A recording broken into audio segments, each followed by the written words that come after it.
Obunachilarimiz Avtoshopda Midnight Cobalt var mana do'stlar. 2025-yilda ishlab chiqargan eng cool Midnight. Xullas, mashinamiz do'stlar. Sesini chiqqan ekan. 26 martning 26-sida chiqqan ekan avtosalondan.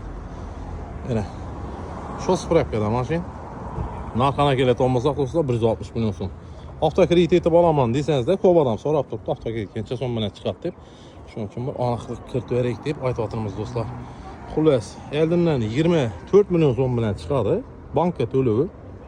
Оформлениyangiz отдельный. Mashina short spravka. 24 million bilan Midnight Cobalt avtomat. 5 kunlik mashina shuni. Mashina avtoshop turlarida kim Midnight Cobalt qidirib yurgan bo'lsa, bu yer qo'yasizlar joy. Narx bo'lsa shunda kelishamiz. İşte olsa ne yapacağız? Mitiyan şeytan lastikli motor koyasın mı? Ne motor bey? Mitiyan? Motor ne motor bu? Ne altı mı ne motor bu? Ha? Projektli motor değil. Vay da aslında.